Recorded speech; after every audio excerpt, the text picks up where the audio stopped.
Everyone, I'd like to call this meeting of the Sterling Heights City Council to order. Please stand with me for the Pledge of Allegiance and remain standing for the invocation. I pledge allegiance to the flag of the United States of America and to the republic for which it stands, one nation, under God, indivisible, with liberty and justice for all. Dear God, please bless our elected officials. Grant them courage and wisdom to do what is right for all citizens. Amen. Amen.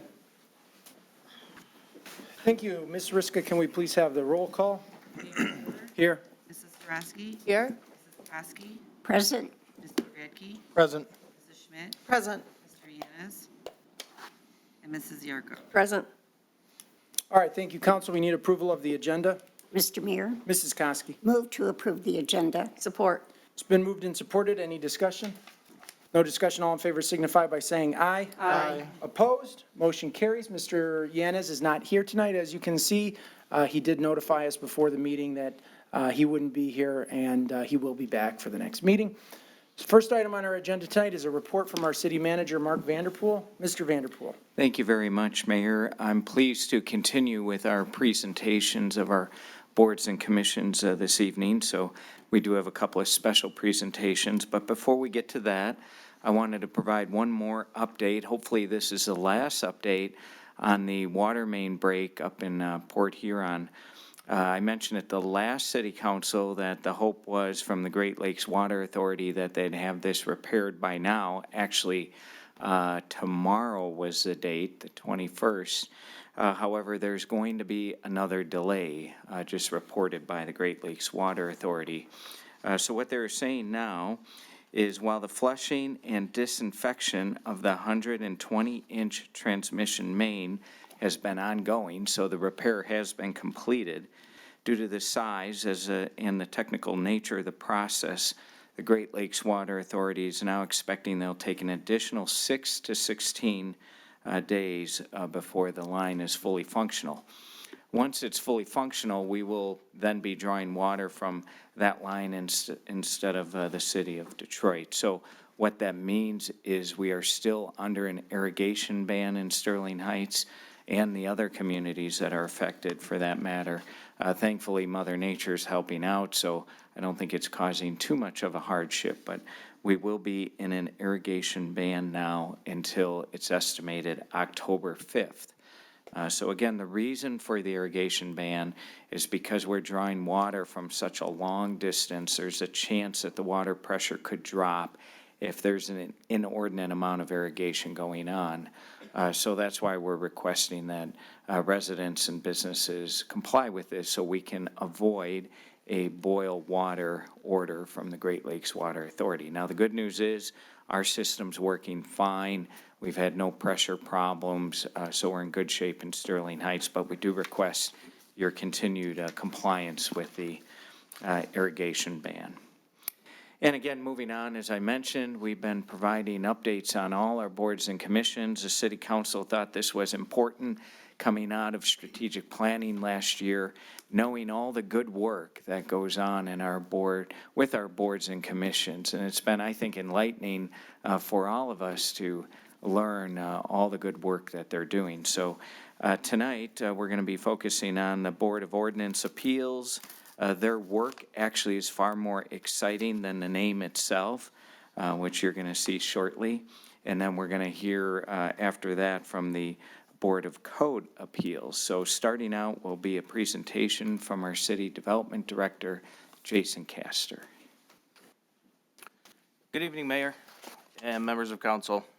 It is my pleasure to be with you here tonight and present on our Board of Ordinance Appeals 1 and Board of Appeals 2 commissions. And before I get started with my presentation tonight, I would just like to recognize Mr. Michael Stickney, who is in the audience today and serves as the chairman of our Board of Ordinance 2 board and also as the vice chair of our Board of Ordinance Appeals 1 meeting. So he's very involved in both of these boards and was able to make it to the meeting tonight. So thanks, Mike, for attending. These administrative hearing boards were established as a way to expedite the enforcement and resolution of violations not addressed by the property owners. These two boards consist of 5 members with 2 additional alternate members for each board. In the event that a member cannot appear, they are there to serve in their absence. The members of this board are residents of the city, appointed by city council, and with an interest of making Sterling Heights a better place to live. With these two boards, property maintenance issues are reviewed year-round. This administrative hearing board meets 22 times a year to review and resolve code violations.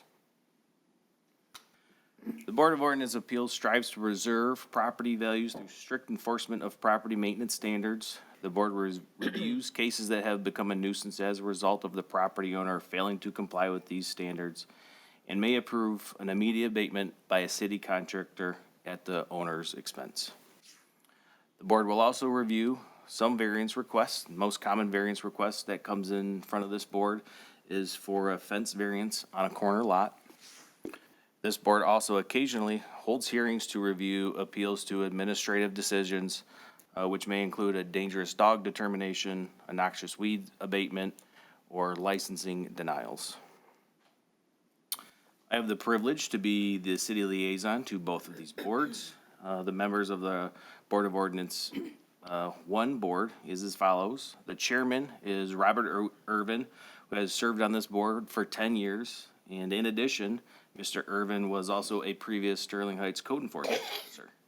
So that was a welcome addition to, for his expertise adding on to that board as well. The vice chairman of this board is Mike Stickney, and he has served on this board for 6 years. The board secretary is Julie Windhorst and has served for 4 years. James Mandel has served for 6 years. Kathleen Martin has been with us for 4. And the alternates, Justin Smith has been with us for 3 years, and Elizabeth Vincent for 2 years. Years ago, when the code enforcement model was revamped, becoming more proactive, it became evident that a second Board of Ordinance Appeals would be needed. And this was to address the increase in caseload. The members of this board are shown here. The chairman of this board is Mike Stickney, who has served on this board for 7 years. And as previously noted, he is also that vice chair of our Board of Ordinance Appeals 1.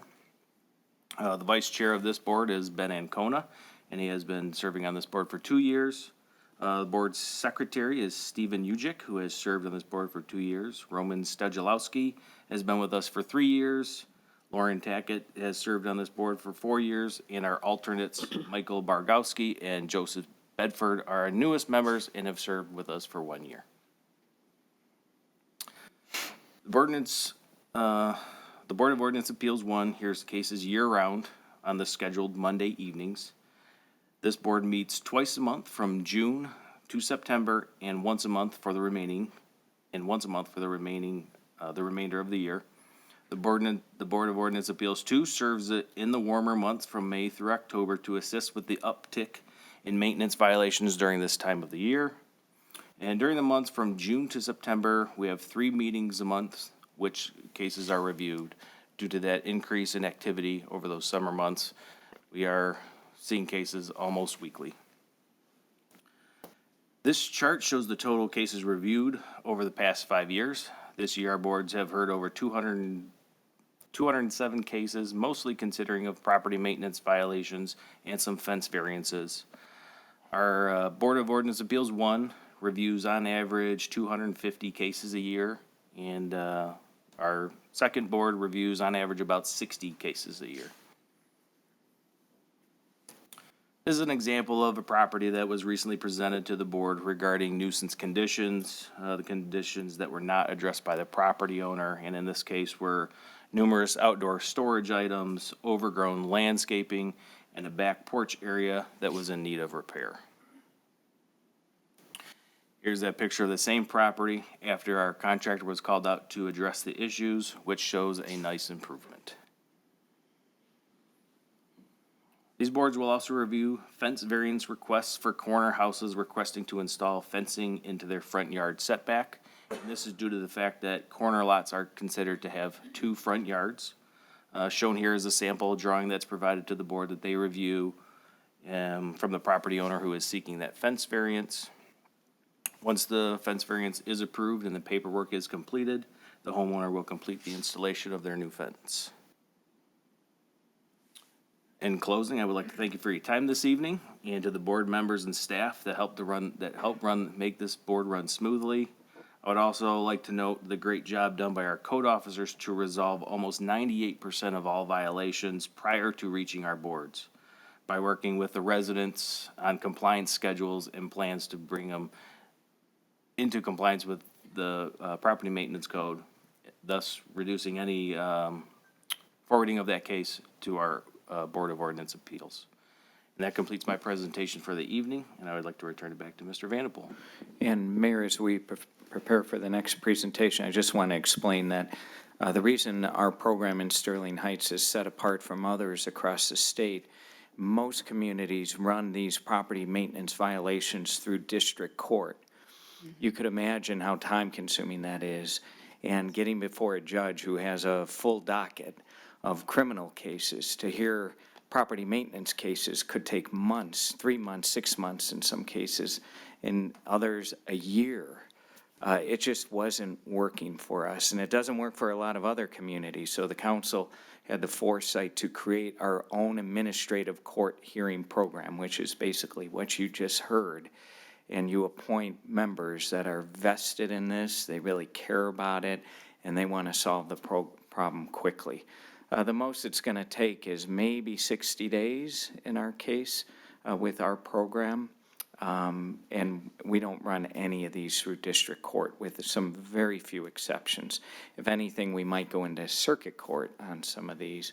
But the vast majority of them, we're able to work with residents and get full compliance. So it's a really effective program. We have communities all over the state visiting us to learn more about this program and how they can implement it in their communities. So I wanted to thank the mayor and city council for establishing the program many years ago, and you can see the fruit of your effort because this is paying off. Sterling Heights is a desirable community because the neighborhoods look very nice.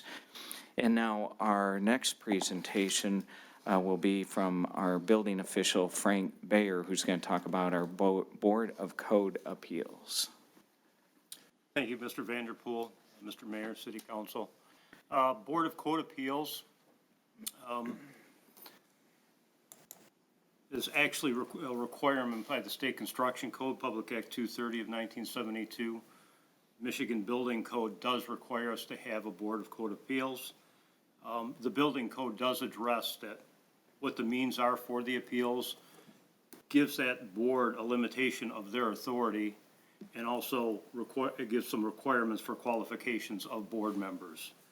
The board does not have the authority to waive a code requirement. If there's something in the code, somebody doesn't want to do it, the board does not have that authority. They have authority for alternatives. A government employee, an employee of the city of Sterling Heights, cannot be on this board. I act as the liaison, or one of our members from the building department just acts as a liaison to answer any questions.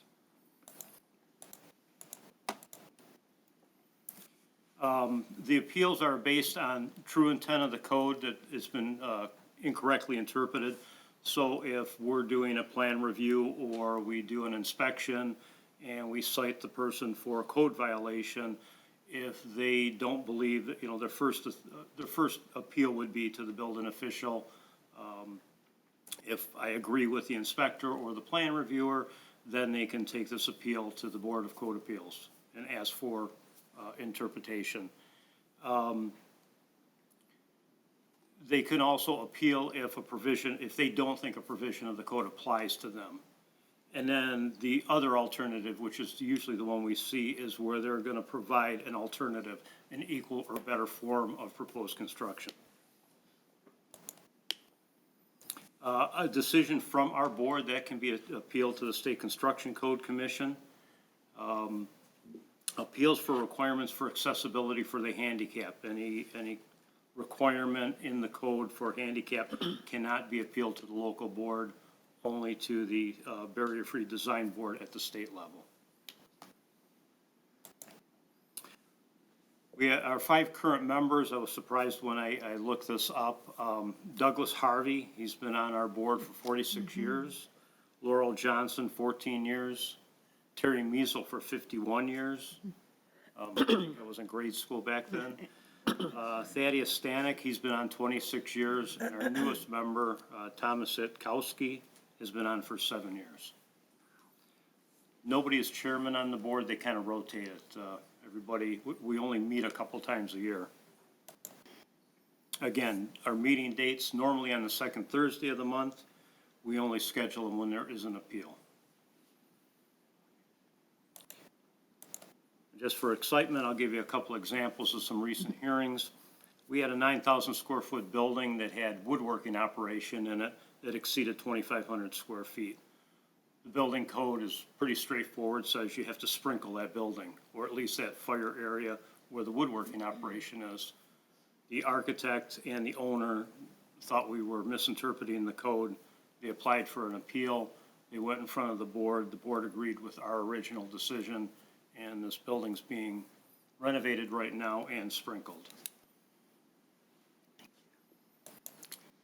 And this was a complicated one. This involved the zoning variances, some legal documents, but Schuer Technologies on Dobry. They wanted to connect two buildings they owned that were on different properties. Okay, so the building code says you can't do that. I've got kind of a tunnel between the two buildings. To comply with the building code at that property line, you would have to have two walls where no openings were allowed. So they took it to the Board of Code Appeals.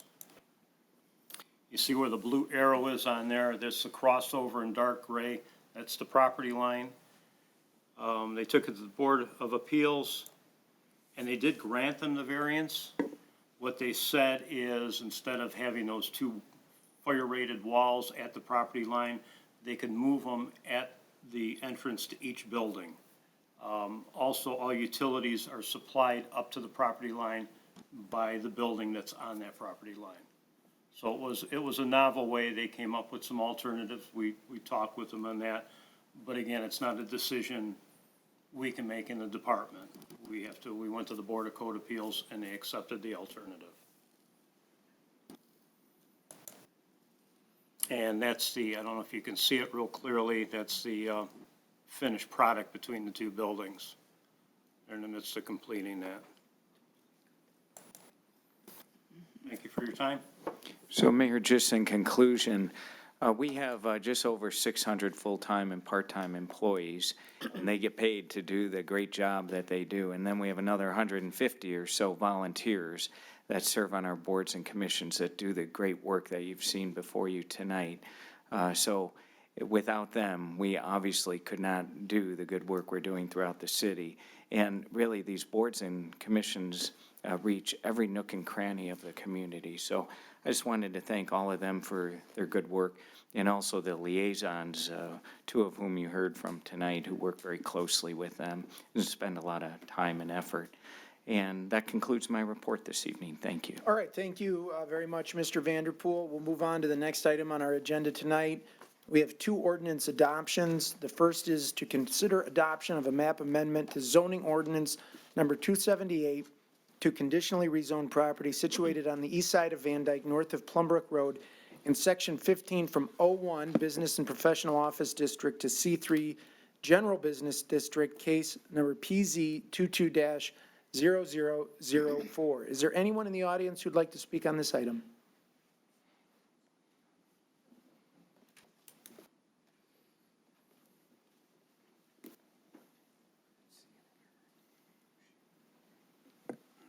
Hello, good evening. My name is Shayna Allen. I believe you heard from my husband, Rob Allen, a couple of weeks ago.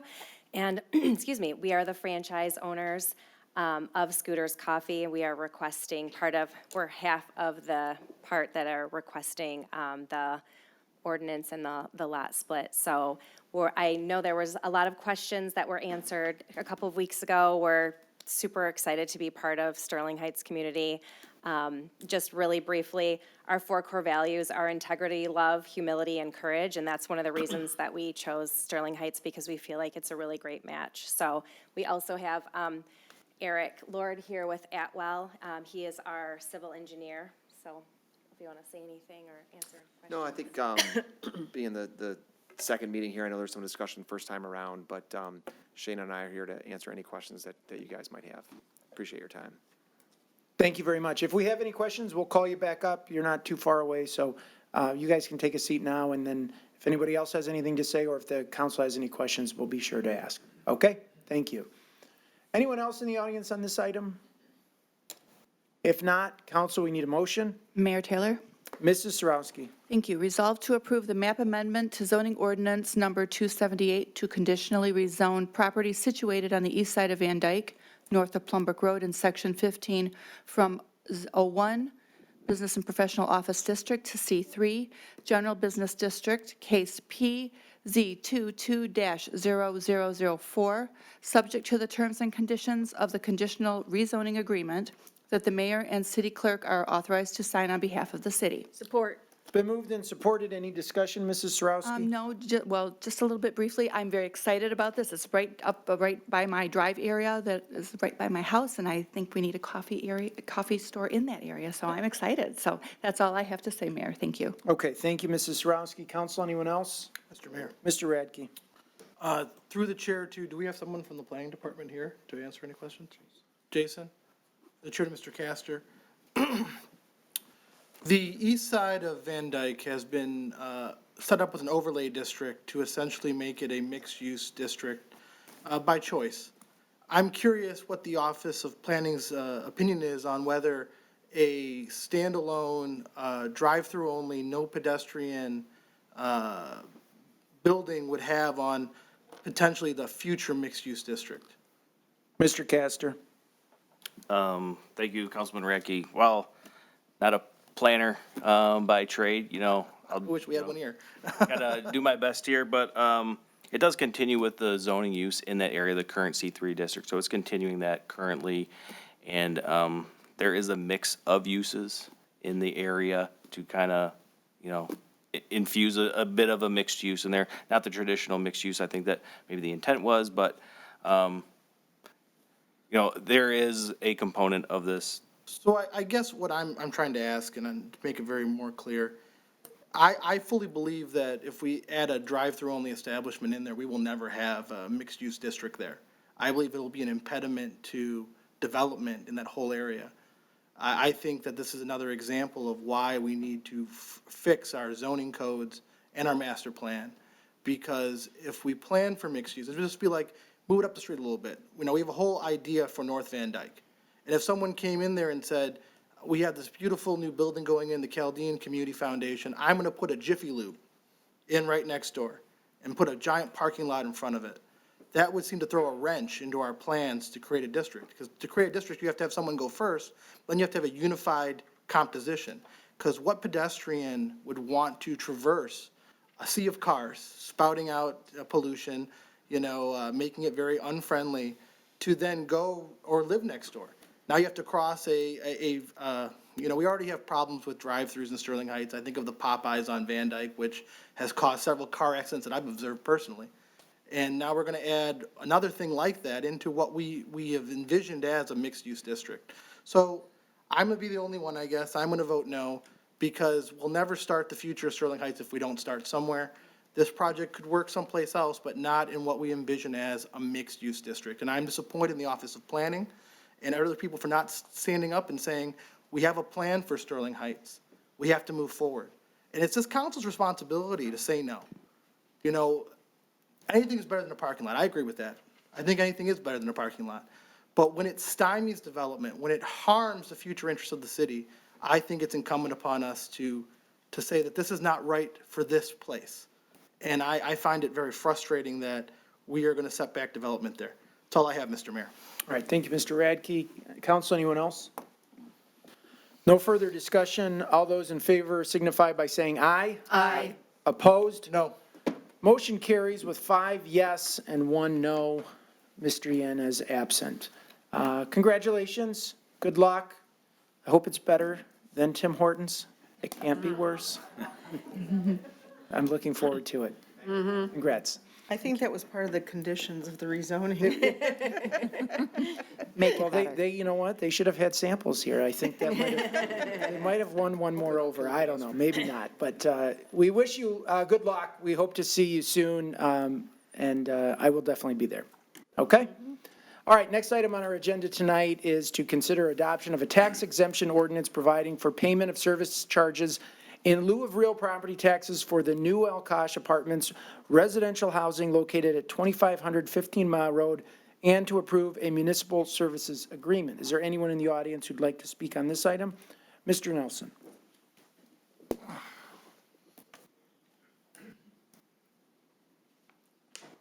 Ken Nelson, Fire Steel Drive, Sterling Heights. Most recently, talked about this with the Planning Commission, and I want to know, did the city council get a breakdown of the rents and how they are calculated? And because I don't think you did, otherwise it would have been on the backup, in the backup material. I have, go ahead and blow this up. We're not the only ones with pilot programs, other cities. This one happens to be, whoops.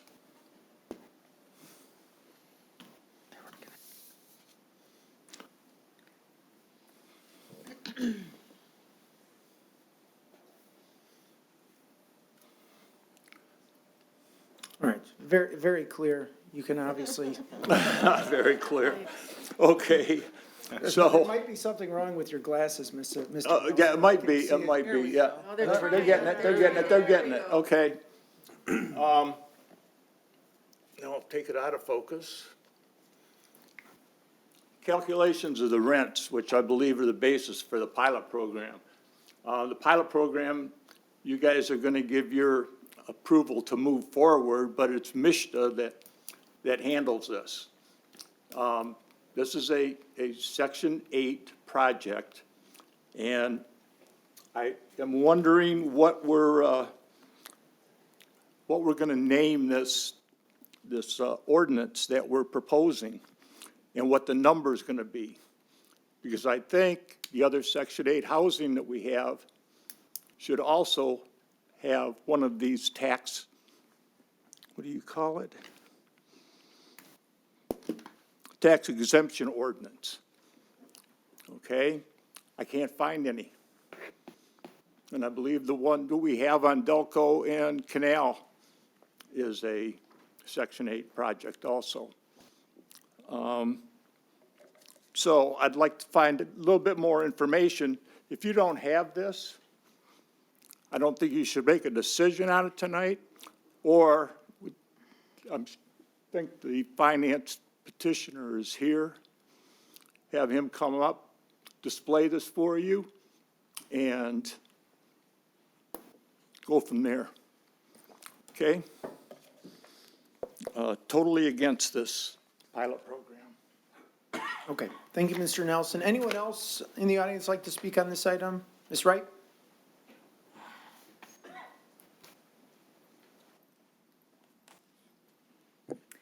Good evening, Brandy Wright, Stratford Drive. I am for this. I think the city council has seen a number of apartment complex developments come through for the last couple of months. And it seems like the average rent is anywhere between $1,600 and $3,000, depending on a one-bedroom or a two-bedroom. And even though that's market rate, I think the majority of us can agree that that is pretty much not affordable for the majority of the people who work in the city or want to live in the city. I mean, a one-bedroom apartment is more than what my mortgage is for my 2,000 square foot house.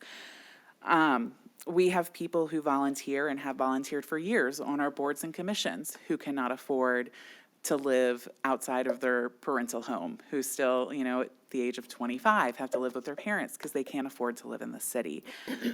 A couple I met last year at the volunteer dinner, they volunteered at our library for years. And she wishes that she could volunteer for one of our boards or commissions, but she lives in Warren.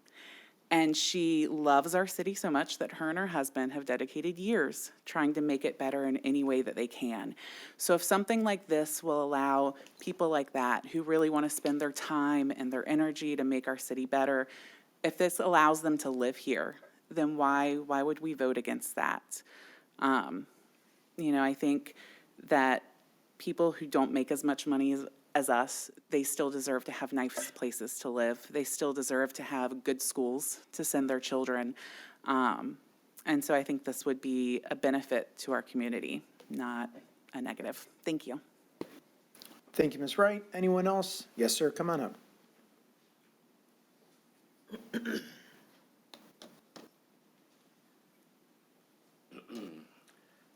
So my name is Bob Zinzer, and I'm the development consultant for the project. So I just want to contradict, if you will, what the previous gentleman said about the project. This is not a Section 8 project. A Section 8 project actually has project-based vouchers where the tenants use those based on their income levels to become a resident in that particular building. This project does not have project-based vouchers. The rents are not subsidized like a Section 8 project would be. What we're utilizing in this project are low-income housing tax credits, which are provided for by MISTA. We access the credits and then sell those credits to a syndicator who then provides equity to the project. And we use that equity to buy the development costs down so that we can sustain a mortgage that allows us to charge the rents that we're going to charge for the project. So that's the difference. This is equity-based. Section 8 is HUD government-based, providing rent to individuals that are low income and very low income. To live in a Section 8 project, you actually would not have to make any income and would be able to live there. This project, you must make an income based on the AMI levels that the rents are set at. So in this particular project, what the gentleman showed you previously was really just the utility allowance for the individual units. So I have here a schedule that actually shows, and I don't know if that can be seen. So it actually shows the rents that are being charged as well as the utility allowance. So you can see on the top line, we have 30% AMI level. We have 3 units at that level, 3 one-bedroom units. Square foot of the unit is going to be $650. The maximum housing payment is $503 that we can charge, but then there's a utility allowance given to the tenants because they must pay their own utilities, so therefore we can only charge $406 for the rent for that particular unit. The second line, we have 2-bedroom, 30% AMI. That means area median income. So if the area median income, let's say, is $60,000, a single person, one person, in order to rent that unit would not be able to make more than $18,000, just to use that example. So for a 2-bedroom unit at a 30% AMI, the gross rent is $604, less the utility allowance that the tenant would need to pay. So we would charge the tenant $482 for that particular unit. Dropping down to the 40% AMI, we have a 1-bedroom gross rent is $671, less the utility allowance, $97, so we would charge $574 to that individual. And for a two-bedroom, we have 2 units, and the rent would be $806, less the utility allowance, we would charge $684. Finally, we have 60% units. So we have 7 one-bedrooms. We'll be charging $1,007, less the utility allowance of $97. So that would produce a rent of $910 from the tenant. And finally, 60% two-bedroom units. We have 25. The gross rent is $1,209. Tenants will pay their utilities of $122, so they would pay us rent of $1,087. So as you can see in the project, we have various levels of tenants that can live there based on their income levels. So it has nothing to do with vouchers. There's no Section 8 HUD support in the project. So answer any questions if you have any. Okay, thank you, sir. If we do have questions, we'll call you back once we get through the rest of the audience and during the council's deliberations. Okay, thank you. I appreciate your presentation tonight. Is there anyone else who'd like to speak on this item? If not, council, we need a motion. Mr. Mayor, Mr. Radke. resolve to approve the City of Sterling Heights tax exemption ordinance providing for payment and service charges in lieu of real property taxes for the new Alkosh Apartments residential housing located at 2500 15 Mile Road, and 2, approve the municipal services agreement between the City of Sterling Heights and new Alkosh Apartments, LDHA LP, and authorize the mayor and city clerk to sign the agreement on behalf of the city. Support. It's been moved and supported. Any discussion, Mr. Radke? Yes, thank you, Mr. Mayor. Just very briefly, we went through this last week. I agree with Ms. Wright and other people in the city that we need to have housing in the city that's available at all price points.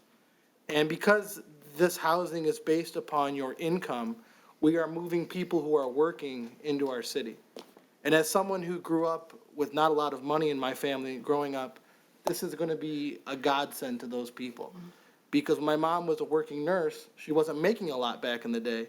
This housing could help bring people to Sterling Heights who are hardworking, God-fearing, want to do the right thing, but don't have the ability right now with our current housing stock to get into the city. So I think that if we're going to be a city for everyone, we have to prove that. And these are all going to be people who are working hard and want to be members of our community. I can't think of a better thing for our city, so I'll be supporting this, Mr. Mayor. That's all I have. Okay, thank you, Mr. Radke. Mrs. Sarowski. Thank you. I also am very much in support of this. I have 4 adult children, 2 of them one who lives out of state, one who has a much higher paying job. My second child, who has been my boomerang son, he's had a couple of pretty decent paying jobs, but not enough to afford a house. He needs to get out. And I need him to go, and this one would be able to get him out, and I would be, so I'm very much in favor of that. Love him very much, but he needs to go. So, this will give him, at least this type of housing would give him an opportunity. And so thank you, and thank you so much for the presentation, Mr. Zinser, showing us how this works, because it is, obviously, it's a bit complicated for the average person. Even myself as a nurse, math is certainly not my forte, but I do appreciate the numbers and how that bangs out. So thank you for that. And I do very much support that. Everyone needs a place to live, and as Ms. Wright very eloquently said, it is, they deserve a decent place to live. So thank you very much, Mayor. All right, thank you, Ms. Sarowski. Mrs. Zarko. Thank you, Mayor Taylor. Through the chair to Mr. Zimser. The reason I'm going to ask is, what we're providing you tonight are the tools that you need to get through MISHDA. In other words, if they don't give you what you need, this project could still fall apart. But I think we've put everything into place that you should have a really good case when you get there in order to build this complex. So I just want other people to understand that this is just a part of the journey. So, because we've had other pilot programs that have started in the city that were turned down at the state level. Mm-hmm. So I think we've done everything here to make sure that you get through the next hurdle. Okay, that's all I wanted to clarify. Thank you, Mrs. Zarko. Anyone else? No further discussion. All in favor signify by saying aye. Aye. Opposed? Motion carries. Congrats and good luck, sir. We are looking forward to this development and hope, like my colleague said, that it is a way to provide housing to a lot of people that might have thought Sterling Heights was out of reach. So thank you. Moving on, the next item on our agenda is the consent agenda. Is there anyone in the audience who'd like to speak on any item on the consent agenda? And folks, this is where the proclamations are, or resolutions, I should say, so come on up.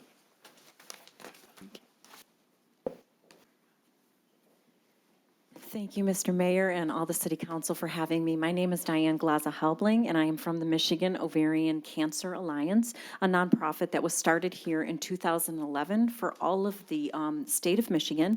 We serve everyone who is fighting ovarian cancer in Michigan, and September is our month, as October is the month for breast cancer. Our month is September. And I appreciate you taking the time to hear me today because every 23 minutes, a person is diagnosed in the United States with ovarian cancer.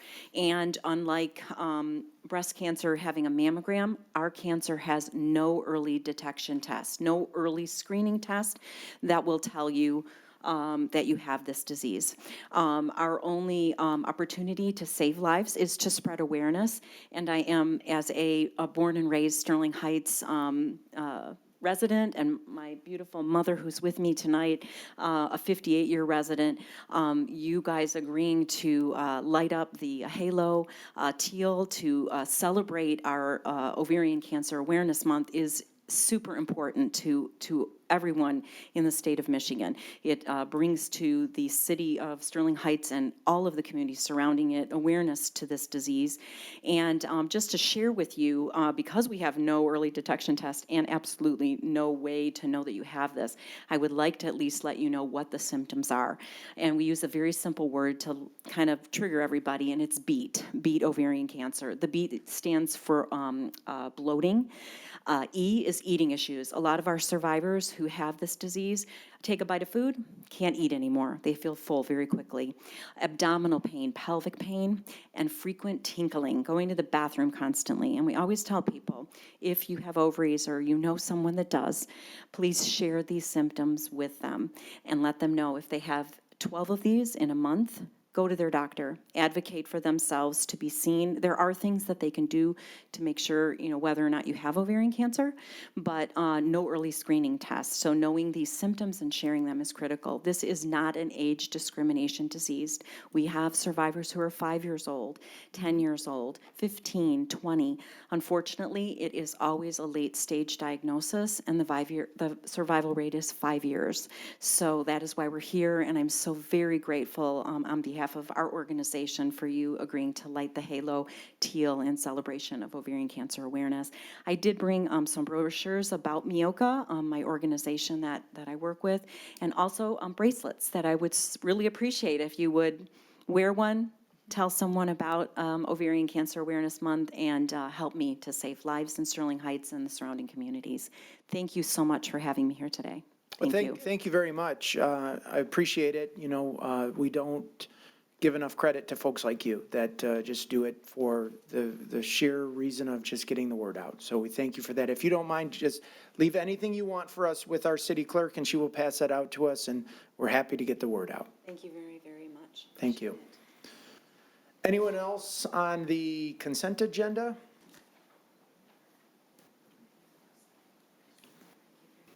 Get you next.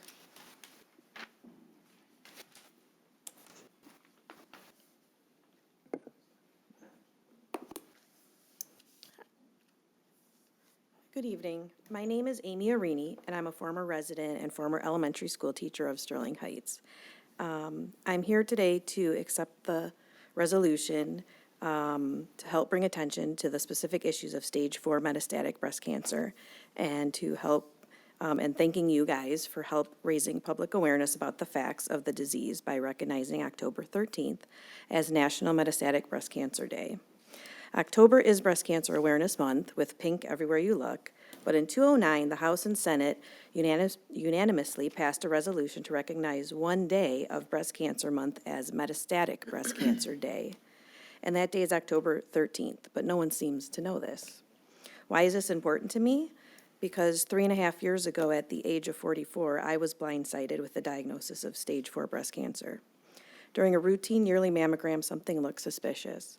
After testing, it was determined I had stage 2 breast cancer with a golf ball-sized tumor in the breast. Doctors acted like it was no big deal because it was found early. I had surgery to remove the tumor, and they routinely took a few lymph nodes. Those lymph nodes tested positive for cancer, and I couldn't understand why they weren't looking any further. I pushed my doctor for more testing. He reluctantly agreed. The testing revealed it was not stage 2 as they originally thought. The cancer had already spread or metastasized to the liver and bones. It was actually stage 4 breast cancer. This was unbelievable to me, my husband, 2 daughters, family, friends, because I did self-breast exams, yearly mammograms. So how does someone who never had cancer before have stage 4 cancer, especially when they're doing everything they were supposed to? Nobody could answer that. Total disbelief. I had to know more about the disease, and here's what I learned. 1 in 8 women will develop breast cancer. 1 in 833 men will develop breast cancer. But with treatment, no one dies from breast cancer that's found in the breast called early breast cancer. It's the spread of cancerous cells to the vital organs that kills. Stage 4 breast cancer, also known as metastatic breast cancer or MBC, is cancer that spread beyond the breast to bones, lungs, liver, or brain. Metastatic breast cancer is deadly and there is no cure. In America, 115 women and men die from it every single day. Very few people like me are diagnosed right from the start, actually less than 10%. And those who had early stage breast cancer who thought they were cured, for 30% of them, it comes back somewhere else in the body years later.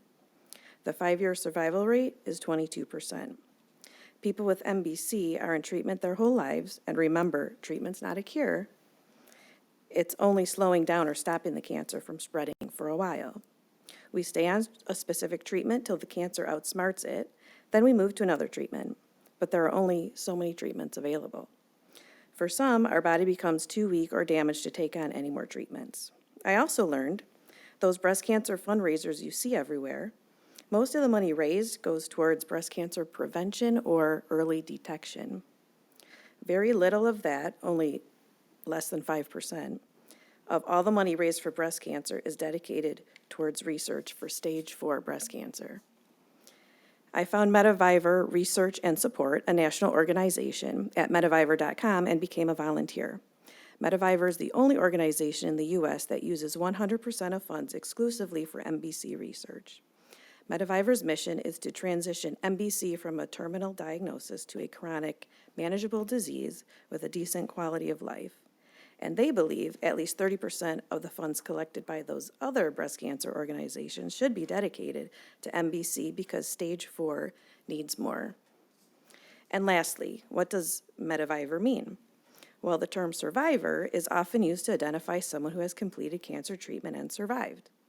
But women and men like me with stage 4 breast cancer feel this doesn't really represent us because we probably won't complete or end our cancer treatments and are not expected to survive. Thus the term Medivivor. It represents people living with a metastatic cancer. We live in a whole different world than people with early stage breast cancer, and that world is not rosy pink. That world is pink, green, and teal. Medivivor designed a ribbon of pink to represent cancer that started in the breast, that has spread. Green symbolizes renewal and hope, and teal symbolizes healing and spirituality. Again, I'd like to truly thank the mayor and the board for your support and help bringing attention to this issue and for illuminating the halo on Hall Road in the metastatic breast cancer colors on October 13th. Thank you.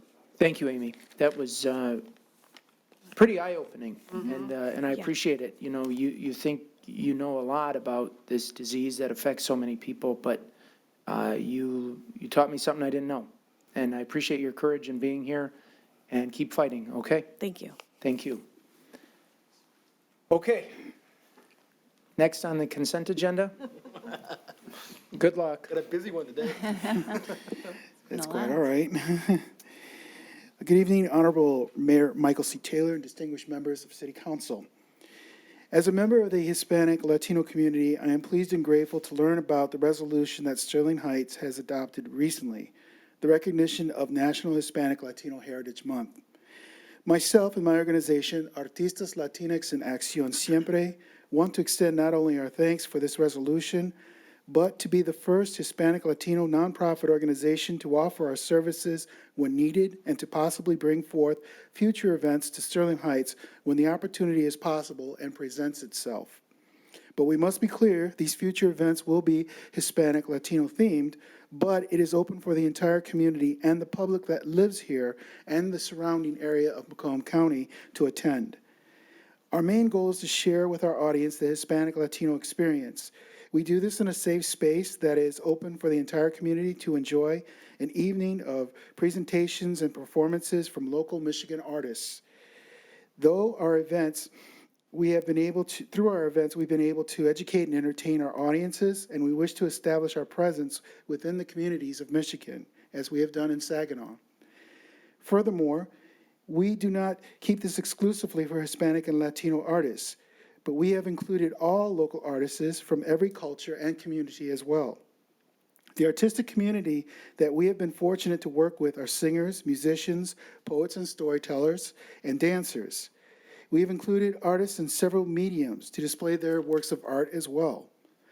We have been fortunate to do performances and presentations in Sterling Heights, Saginaw, several local schools, libraries, and some colleges. A prime example of this event is what we will be hosting for Day of the Dead. Our event will be in Mount Clemens on October 15th. Please do not let that hinder you from not attending if you wish to join us. You are more than welcome to join us. We will also have amongst us as participants and attendees that are from several organizations that are Hispanic and Latino and from the other surrounding communities as well. We are proud to have amongst us is the event members from the Philippine American Community Center of Michigan, Macomb County Pride, the Anton Arts Center, Pop Sweets and Treat Shop, 3 local high schools, a college from Michigan, local first responders, and the Hispanic Latino Commission of Michigan. And we expect our list to keep growing until the end of this month. For Sterling Heights, I want you to imagine this for a future event. The event would focus on the Hispanic Latino celebration or holiday, and everyone, yes, everyone, is invited and included to join us. They would not only attend our event, but they would also be participants as well.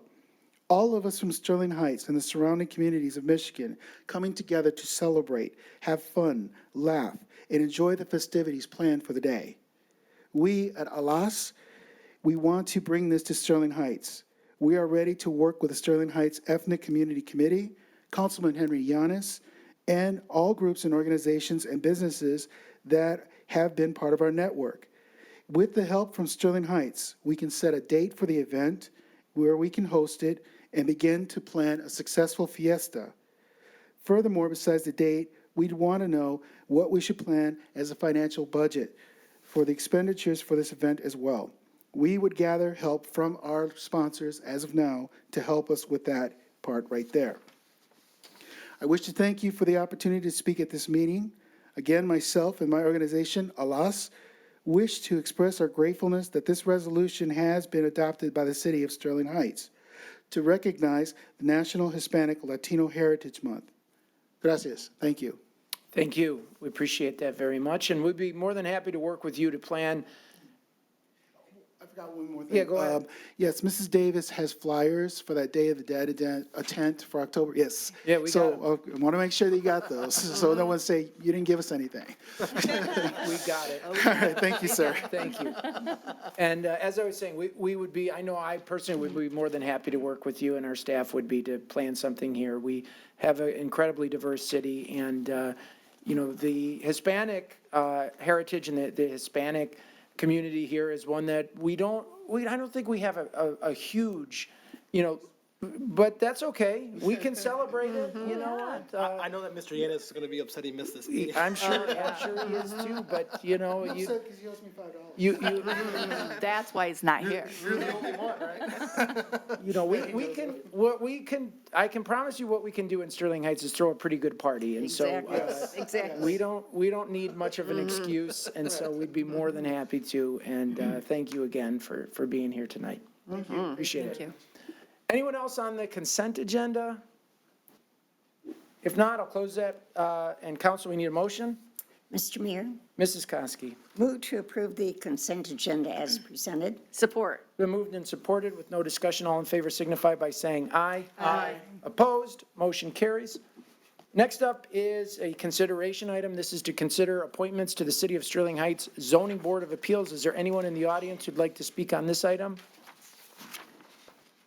If not, council, we have one appointment to make. The nomination from last council meeting was Ben Ancona. Is there anyone who'd like to make that motion? Mr. Mayor, Mr. Radke. resolve to appoint Ben Ancona to the Zoning Board of Appeals to a term ending June 30th, 2023, with the appointing meeting the qualifications set forth in Charter subsection 4.03 and taking the oath of office within 2 weeks. Support. It's been moved and supported. Any discussion, Mr. Radke? I think he's going to be a fine nominee. He has previous experience on the planning commission, I believe, so he'll hit the ground running.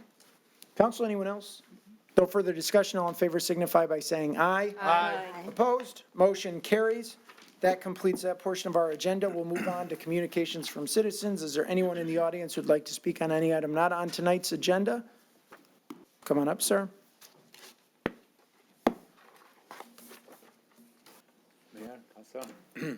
My name is Ron Adut. I'm living on Fox Hill, 4400 block of Fox Hill Drive, Sterling Heights, Michigan.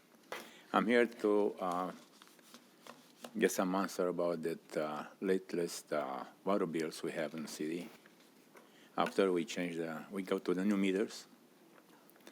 So I got my water usage in the last 3-4 years. So Can you flip that up around? Yeah, there you Thank go. you. Push it up a little bit, up the tape, up. There you go. you can see 19, 20, and 2020 when the COVID hit, and that rates spiked like 30%. I understand that, fine. But usually I use like between 7, 8, 9 units of water, which the units is 748 gallons. It's around 6,000 units, 8 units. So 2020, I water my grass a whole summer. I'd hit like $200 bill. I shut them off. 2021, I shut them off completely. So it's around 8 units, $85. Then this winter, this spring, that 8 units go to 105. I understand it's about 30% increase.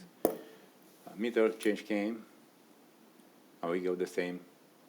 After, everything is settled up. The last 2 months, 8 units. The thing is that 8 units monthly, not every 3 months like until now. I use 6,000 gallons for 3 months. Now I'm using 6,000 gallons for 1 month. I don't have a car wash in my backyard. I know I know how doing it, how you calculating. I try to get some answers. Mr. Vanderpool sent us to the water department website. It's nothing there to explain anything. I don't understand how I use the same amount. I get same showers, same clothes, wash. 8 units in 3 months, now it's 8 units every month. I don't understand how I can use so much water over the sudden, boom. So that's what I try to find out, how this works. Yeah, so if you would like, if you could, there's a card over there by Ms. Riska, our city clerk. If you could put your name and your address, your phone number on it, leave it with her. We'll have somebody from the city administration contact you. If you want to reach any one of us directly, our contact information is all on the city's website. But somebody will review it and be in touch with you to see if there's something more we can do. Thank you very much. Appreciate it. Okay? Anyone else? Mr. Nelson?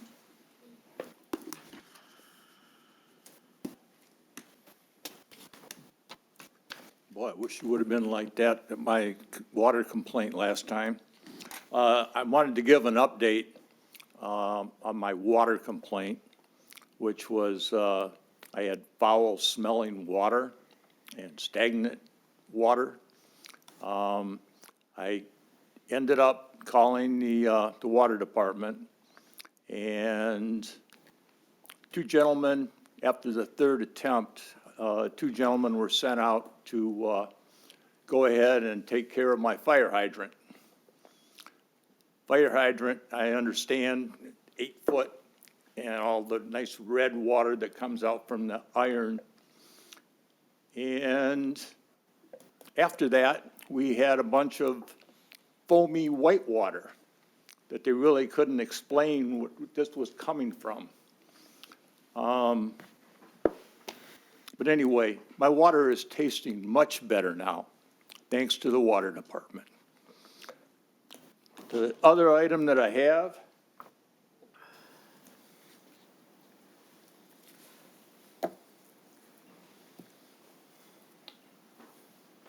is for my neighbors.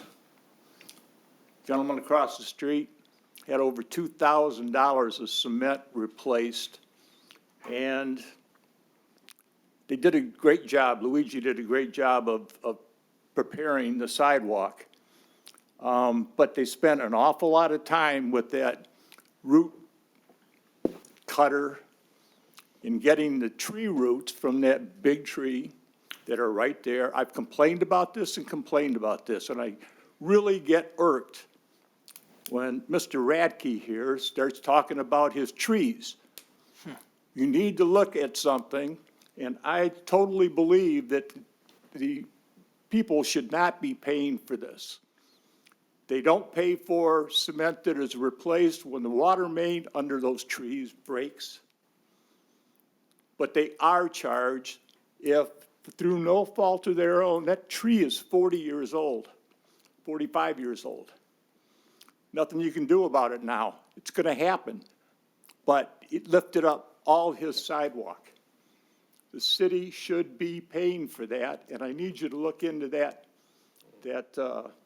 ordinance on who's responsible for payment of those tree roots. Thank you. Okay, thank you, Mr. Nelson. Anyone else? If not, close communications from citizens and go on to reports from city administration. Mr. Vanderpool. Nothing further, Mayor. Mr. Koszybski. Nothing tonight, Mayor. Council, any reports or new business? Mr. Mayor? Mr. Radke. Briefly, two things. I wanted to thank the cancer survivor who came and spoke with us today. You know, my mother died of cancer in 2003, leukemia, and it really affects every single person. And to have the courage to come up here and talk about the fact that she's going to have to undergo treatment the rest of her life, I just want to commend her for that. We all can do more. I mean, the moonshot is that one day we will cure cancer, but I know there's a lot of people who are afflicted within our community, and I appreciate city administration working with these groups to try to bring attention to the chronic conditions that they suffer. Secondly, I want to agree with Mr. Nelson. I think fully that we need to change how we pay for sidewalk in the city.